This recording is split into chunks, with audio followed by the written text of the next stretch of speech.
যেন মনে হচ্ছে শওকত মোল্লার বাবার টাকা দিচ্ছে। ও যেভাবে বলছে যেন শওকত মোল্লার বাবার টাকা দিচ্ছে। এমন শিক্ষা দেবে এবারে 2026-এ, বুঝতে পারবে।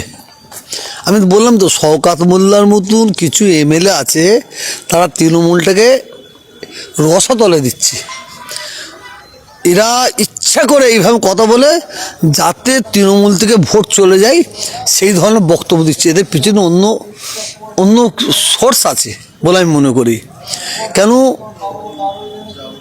পশ্চিমবাংলার মুখ্যমন্ত্রী মমতা ব্যানার্জি, উনি তো শুধু তৃণমূলের মুখ্যমন্ত্রী নয়, উনি বাংলার মানুষের মুখ্যমন্ত্রী। মমতা ব্যানার্জি কি বলেছে যে আমাকে যারা ভোট দেবে তার কি ঘর দেবে? মমতা ব্যানার্জি বলল না তো ও কেন বলল? আর মমতা ব্যানার্জি, অভিষেক ব্যানার্জি এই কথাটা বলার জন্য কোনো প্রতিবাদ করছে না কেন? এ তো আরো মানে তৃণমূলের ভোটটা তো আরো ধ্বংস হয়ে যাবে। ও মানে আমার মনে হয় ও কারো তামাক খেয়েছে। ও কারো তামাক খেয়ে তৃণমূলের ভোটটা যদি অন্য জায়গায় চলে যায় সে ব্যবস্থা করছে। কথার ও প্রত্যেকটা কথার মধ্যে তৃণমূলকে শেষ করার একটা চক্রান্ত করছে বলে মনে করি। এখানে আমরা দেখলাম ভাঙড় বিধানসভা আইএসএফ নেতা ওহিদুল ইসলামকে মারধর করা হলো এবং তাকে আবার গ্রেপ্তার হলো, কি বলবেন? এইটি তো এত জুলুম করছে, এত অত্যাচার করছে। মমতা ব্যানার্জি, অভিষেক ব্যানার্জি কিছু বলছে না কেন? কিসের জন্য? এর মধ্যে অনেক চক্রান্ত আছে বলে আমি মনে করি। ওকে মমতা ব্যানার্জি আর অভিষেক ছাড়া দুই একটা মন্ত্রী ওকে অক্সিজেন দিয়ে এই ধরনের কাজ করছে, এই ধরনের কাজ করাচ্ছে বলে আমি মনে করি। কারণ 2026-এ ভাঙড় ক্যানিংয়ে যদি শওকতকে দেয়, তৃণমূলের কবর হবেই হবে হবে, এতে কোনো সন্দেহ নেই, কোনো সন্দেহ নেই। তা সত্ত্বেও শওকত মোল্লা এত বড় বড় কথা বলছে, তার কোনো প্রতিবাদ নেই। এতে সরকারকে, এই ধরনের কিছু বাংলায় এমএলএ আছে, তারা এইভাবে এই সরকারকে ধ্বংস করবে। আগামী 26-এ তার ফলাফল বুঝতে পারবেন। দেখেন, ন্যায্যভাবে যদি ধরা হয় 21 জনের নাম বাদ যাবে না। এটা মুসলিম বলে মুসলিমদের প্রেসার দেওয়া হচ্ছে একটা। তাই এসআইআরে এই 3021 কেন, আপনি সারা পশ্চিমবাংলায় দর্শক, ইনি হলেন ফুরপুরা শরীফের পীরজাদা তহা সিদ্দিকী। তিনি এ সমস্ত মন্তব্য করেছেন কারণ আপনারা সকলে জানেন, বেশ কিছুদিন আগে একটি ভিডিও আপনাদেরকে দেখিয়েছিলাম, যেখানে ওই ক্যানিং পূর্বের বিধায়ক শওকত মোল্লা তিনি বলেছিলেন যে তৃণমূলের খাবে, তৃণমূলের ভোট ঘর নেবে আর আইএসএফ এ ভোট দেবে, আর চলবে না, আর চলবে না। অর্থাৎ যারা আইএসএফ করে তাদেরকে বাড়ির টাকা দেওয়া হবে না, সেটা ভোটের আগে হোক আর পরে হোক, দেওয়া হবে না। বেশ বড় মানে অভিযোগ আর কি শওকত মোল্লা সাহেব। তো তহা সিদ্দিকী সাহেব সে কথাটা বললেন, শওকত মোল্লার কি বাবার টাকা, এই যে আবাস যোজনা, পাকা বাড়ি, যাদের কাঁচা বাড়ি রয়েছে প্রকৃত, তারা পাবে 1,20,000 টাকা। তো শওকত মোল্লার বাবার টাকা নাকি ওটা, যে যারা আইএসএফ করবে, অন্যান্য দল করবে, তাদেরকে দেওয়া হবে না, ওই তৃণমূলের বাবার টাকা ওটা? মুখ্যমন্ত্রী আরো বললেন, মুখ্যমন্ত্রী তৃণমূলের শুধু মুখ্যমন্ত্রী নয়, তিনি বাংলার মানুষের মুখ্যমন্ত্রী। ঠিকই তো, যখন কোনো জনপ্রতিনিধি তিনি ভোটে জিতে সরকারে আসেন, জনপ্রতিনিধি হয়ে যান, বাদে তিনি কিন্তু কোনো দলের হয় না, সর্বসাধারণ মানুষের জন্য। আর যেখানে মুখ্যমন্ত্রী মমতা ব্যানার্জি আবাস যোজনা ঘরের টাকা দিচ্ছেন, সেখানে শওকত মোল্লার আপত্তিটা কোথায়? আপত্তিটা কোথায়? ওই একটা জায়গায় আপত্তি রয়েছে, সেটাই তহা সিদ্দিকী সাহেব তিনি আর কি খোলাসা করলেন। তো শওকত মোল্লা সাহেব আরো বড় বড় কথা তিনি বলছেন। আমাদের প্রশ্ন সেটাই, শওকত মোল্লা সাহেব এখনো পর্যন্ত মুখ্যমন্ত্রী বা অভিষেক ব্যানার্জি তাকে কেন প্রতিবাদ করছে না, তাকে কেন প্রতিবাদ করছে না?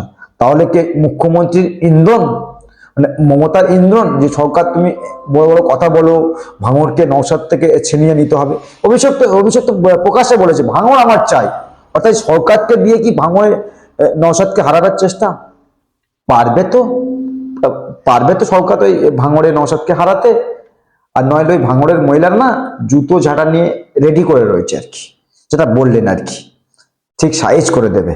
তো দর্শক, আমাদের প্রশ্ন একটাই, ওই ভাঙড়টা নিয়ে যেভাবে শাসক উঠে পড়ে লেগেছে, পারবে তো আদবি ওই ভাঙড়টাকে রক্ষা করতে আইএসএফের কাছ থেকে রক্ষা করতে পারবে তো, নাকি এই খালি মাঠে ভাষণবাজি করে শওকত মোল্লা ধুমকে চুমকে মানুষের ভোট নেওয়ার চেষ্টা করছে? ক্ষমতা নেই মানুষের পাশে দাঁড়ানোর, ক্ষমতা নেই মানুষের বোঝানোর, ধমকি চমকি আবাস যোজনা ঘর কেটে দেওয়া হবে বললেই হয়ে গেল আর কি, বড় বড় কথা। তো ওই 2026-এ না ভাঙড় ক্যানিংয়ে তৃণমূলের কবর হয়ে যাবে, যেটা বললেন আর কি তহা সিদ্দিকী। আর সত্যি তো তাই, এভাবে কোনোদিন হয়? ভাঙড়ের মানুষ তো বলছে যে আমাদের দেয়ালে পিঠ থেকে গিয়েছে, আমরা এবার ওই শাসকের বিরুদ্ধে না জেহাদ ঘোষণা করে দেবো। অর্থাৎ যে ভাঙড় ক্যানিং এর মানুষ শাসককে চায় না, তার শওকতের এই মন্তব্য দেখে আমরা বুঝতে পেরেছি। যখন এই শওকত মোল্লারা মানুষের বোঝাতে পারছে না, মানুষের আহ্বান করতে পারছে না, মানুষের ধুমকি চুমকি দিয়ে ভোট আনার চেষ্টা করছে না, তো ভাঙড় ক্যানিং এর মানুষ না ফলে এটা বুঝে গিয়েছে যে শাসককে আর রাখা যাবে না। এভাবে হয় নাকি যে যারা আইএসএফ করবে তাদেরকে এই আবাস যোজনা বাড়ি থেকে বঞ্চিত করব? এটা মুখ্যমন্ত্রী বলে দিয়েছে, যারা আইএসএফ করবে তাদেরকে আবাস যোজনা বাড়ি দেওয়া হবে না। তো আমিও প্রকাশ্যে বলছি শওকত সাহেবকে, আমিও আইএসএফ করি, কার্টুন বাড়ি কার্টুন, সেইটা আপনার সোজা নাই। ওই ভাষণবাজি না আপনার করতে হবে, ওই মাইক্রোফোনে ভাষণবাজি আপনার করতে হবে। কেন যান না, গার্ড নিয়ে কেন যান? খালি ময়দানে আপনি আসুন, ভাঙড়ের ছেলেরা না আপনাকে কিছু করবে না, ভাঙড়ের মহিলারা না ঝাঁটা দিয়ে জুতি দিয়ে পেটাবে আপনাকে, ঝাঁকুশি তাই বলবেন। আর এখনো শাসকের পুলিশ ওই এক সংখ্যা আছে না চটি চাটা পুলিশ, এখনো পর্যন্ত সরকারের বিরুদ্ধে না কোনো ব্যবস্থা নিচ্ছে না। এখনো সরকার এই সমস্ত উল্টোপাল্টা মন্তব্য করছে, কাউকে কখন মারছে, কখন ধরছে, কখন সাংবাদিককে পেটাচ্ছে। ওই শাসকের পুলিশ এখন চুপ করে রয়েছে। ওই চটি চাটা পুলিশ না, সব পুলিশ কিন্তু নয়, কেউ গায়ে পেতে নেবে না, সব পুলিশ কিন্তু নয়। শাসকের এখন চটি চাটা পুলিশ রয়েছে, ওই যারা শাসকের চটি চাটে ঘোরে আর কি, কালীঘাটের চটি, এখনো না তারা ওই শওকত মোল্লাকে সাথ দিচ্ছে। তো 26টা চলে যাক না, শওকত মোল্লা সাহেব কোথায় থাকে সেটাও আমরা দেখবো। ওই মারপিট করে, বোমাবাজি করে, লোক ভাড়া করে নিয়ে ভাঙড়ের বাইরে থেকে ভাঙড়ে গন্ডগোল অশান্তি, এটা আর হবে না, এটার ফলে হবে না। ফলে কি হবে, ভাঙড়ের যারা আইএসএফ করে আর কি, তারা কিন্তু ফলে খুব মজবুত হয়েছে। ফলে ওই যে 21 সালে যেমন দাঙ্গা করেছিলেন, আর এরকম ভাবে তারা কিন্তু পুরো রেডি রয়েছে। আপনি একবার সভা করুন না, আপনি তো বলেছিলেন শহীদ মিনারে যত লোক গিয়েছে তার থেকে ডবল সভা করে লোক দেখাবো, না দেখাতে পারলে রাজনীতি ছেড়ে দেবো। আপনি তো রোজই রাজনীতি ছেড়ে দিচ্ছেন। আসলে নওশাদের কাছে আপনি জিরো, নওশাদ সিদ্দিকীর কাছে শওকত মোল্লা জিরো।